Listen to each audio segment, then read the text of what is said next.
there's a new president in Argentina, Javier Milei, who is a self-described anarcho-capitalist. This guy's a 53-year-old congressman in Argentina, and he was a TV pundit and got a lot of don't get any ideas, Clay. Got a lot of public support for his punditry, and then decided to take it into politics the next level. And this guy, he's got kind of a very unique look. It's described here in the Wall Street Journal write-up as Wolverine-like sideburns. He is a big Milton Friedman fan. This guy has 5 English Mastiffs. By the way, I don't know how. I've got an adorable little 9-pound puppy, and Carrie and I are just, this thing is taking over our lives day to day. 5 English Mastiffs. Those things are huge. Anyway, 4 of whom are cloned and named after free market economists.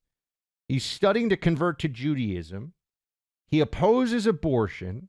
He wants to create a market. He's a free market guy. He said he would support creating a market to buy and sell organs. Doesn't believe climate change is man-made. A former frontman for a rock band. A backup goalie for a local professional soccer team. I mean, I gotta say, this guy he's really interesting. So that's one. This is now, he's sort of entering, and they're calling him far right and a Trumpist kind of guy and all this stuff, entering the conversation in a way that I think we may be hearing more about this guy. But Milei, he says like leftists are disgusting, and he wants to get rid of all these government agencies, and leftists are atrocious. And he's taken big swings at the communists all over the place. But Clay, Argentina used to be a wealthy country. A long time ago, Argentina was a wealthy country, and have you ever been? Beautiful country. No, I would love to go. I've never been to Latin America. Period. Costa Rica, if you want to count that. That's as far south as I lived in the Caribbean, but that's as far south as I've been. Argentina. I went a few years ago just for a quick stopover, a couple of days. But Argentina is a beautiful country with really, with a lot going for it. I feel like I'm describing a friend who's on the dating scene. It's got a lot going for it, but it really does. Argentina, unfortunately, is at 140% inflation, Clay. And here's the thing. Here's what you're going to see right now. This is why it matters to one. I just think this guy is a fascinating political figure. It's just interesting to see his rise.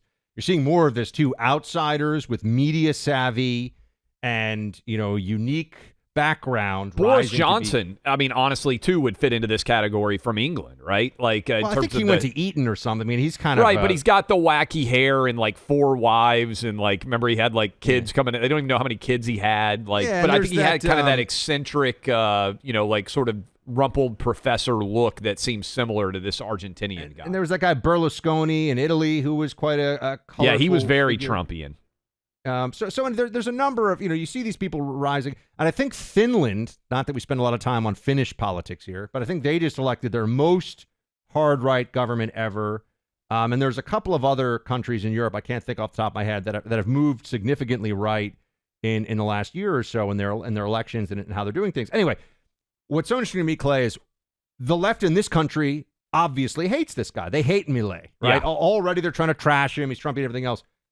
The economy of Argentina has been destroyed, just like the economy of Venezuela has been destroyed, just like the economy and really the social structures and everything of most Latin American countries. Let's be honest. I'm here in South Florida. People will tell you the truth about it if you ask them. What happened in Cuba? What happened in Venezuela? What's happened in Central America? What's happening right now in Colombia? Why does Brazil have a lot of the problems it has?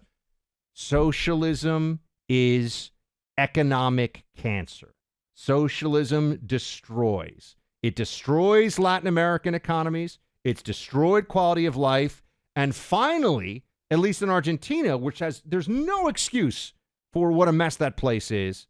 People are recognizing he won by a pretty big margin. Let's stop doing this socialism thing and see if maybe we can get something else going on.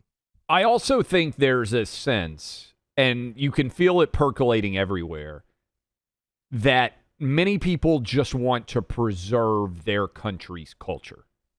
And I think certainly in Europe, in the wake of what's happened in Israel, a lot of people are looking around and saying, wait a minute, look at all these people who are coming out and supporting Hamas and Palestine in our country.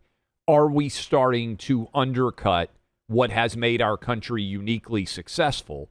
Because the idea is, okay, everybody comes to the United States and they assimilate and we're a great melting pot, for instance. That is the argument in favor of mass immigration.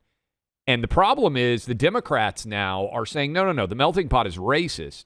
We want you to continue to be a member of whatever identity you are as you come into this country. And so I think there's a lot of people rejecting and repudiating that idea that comes from identity politics and saying, wait a minute, what is the cultural identity of the country? I also think you build on this, Buck.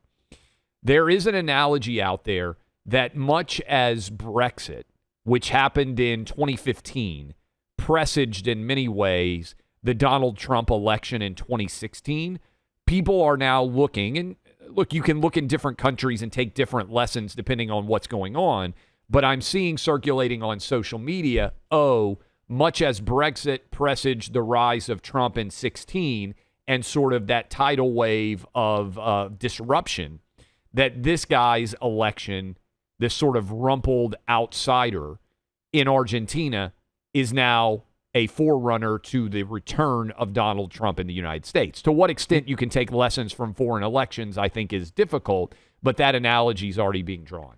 It's just interesting as well to see how the left-wing intelligentsia, or so-called intelligentsia in this country, immediately, I mean, they are people of deep affinity with socialism and so-called social justice. I mean, that's somehow we live in the capitalist, the ultimate capitalist country. I know you could say, we have a lot of ways in which we fall short of this ideal, but we are the capitalist engine of the global economy. If there's no other place, right?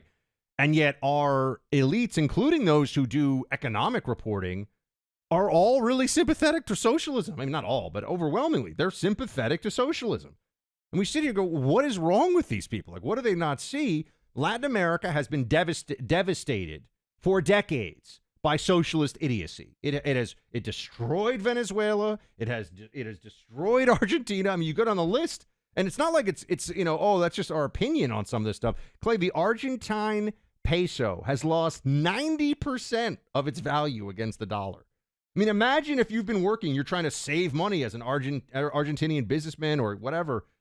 Your money has lost 90% of its value vis-a-vis the dollar, to give you a sense of your purchasing power, what's going on.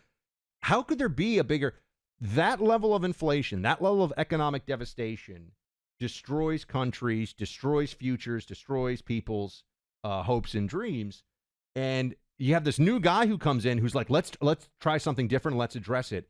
And in our country, people who are being paid, $500,000, $2 million, whatever dollars a year to go on TV and talk about economics are like, this guy's Trumpian. He's going to run the economy into the ground. Well, you know better than most in Miami because they've driven up property values to such an extent. How do you handle a collapsing country economy? You get as many of your dollars out of that country and you put it into hard physical assets in the United States as you can, which is why so many wealthy people in Latin America own property in South Florida because they at least feel like that is not going to get completely wiped out. It's a flight to safety. And you're right. I think it's incredibly important for anyone out there who wants to lead this country to have had to at some point work in a capitalistic system where you understand what it means to have to make a profit or you have to fire people. Because in our government and a lot of people out there, if you work in government-related jobs, you don't understand the concept of having to run an efficient business and that there is a requirement of profit in order to hire. And that's why I think, frankly, why we have a $33 trillion debt now is because a lot of people who have never balanced a budget in their entire life suddenly get given control of the federal government and they don't understand the concept of how profit and loss even works because they've never had to reconcile with it at any point in their life. It's just so depressing to see how often it's really about human psychology and mass psychology. But if you look at what's happened in Venezuela, if you look at which People like to point out this factoid that it has the largest proven oil reserves in the world, larger than Saudi Arabia, and yet it somehow is just economically devastated. You can't even, the whole country's been ruined effectively. It's turned into a giant, exit platform for refugees, including into Miami here where I am. But Clay, with all these things that go on, with all of that we've seen, all it really takes is play on people's envy and play on people's fear, and you can get them to do anything you want. Right? You tell them, oh, you're not going to be able to make it. You're not going to be able to get it done, and it's those other people that are the reason why. If they just paid their fair share, or if those industrialists or those bankers or those capital owners or whatever, if you just put me in power and put me in charge and let me do what I want to them, you'd have free healthcare, you'd have free schooling, everything would be great, your house price would come down, everything, your housing prices would come down. It's a lie. But people don't understand economics. They understand envy and they understand fear. It's a lie sold by people who don't understand economics, mostly. But the people who do and sell it really make me sick. Because if you haven't laid in bed at some point running a small business and worried about the state of your business and payroll and the fact that you're trying to make sure that all of your employees can pay their mortgages and can pay for their kids' schooling and everything else, I don't want you, frankly, running the country. Because I don't think you've experienced what you should have experienced in the economic sphere to understand it. I really don't. You see Joe Biden? I'm trying to see what the number is from his official account. It's not Joe Biden, it's his team, but he shared something out that says that basically Biden has created the most jobs here. I've got it in front of me. To your point about not running a business and not knowing anything, yeah, Biden claims to have created in the first 3 years about 14 million jobs.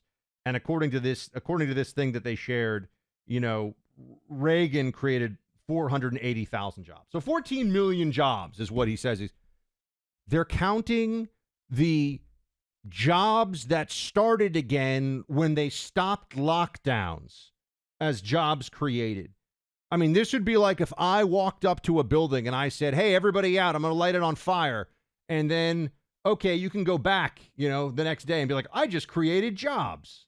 You didn't create jobs. You just stopped destroying jobs. I'm not sure what the latest number is. Maybe we can look this up. I think the percentage of people who are working has only now maybe reached what it was in February of 2020 under Donald Trump. In other words, if we had an honest accounting, Buck, the percentage of adults out there working in the economy peaked in like February of 2020 with Donald Trump. And I think we're just now maybe in the fourth year about to be of Joe Biden back to where we were when we started the lockdowns over 3 years ago. Bidenomics, everybody. Maybe they could use him down in Latin America because he would do it the same way if he could.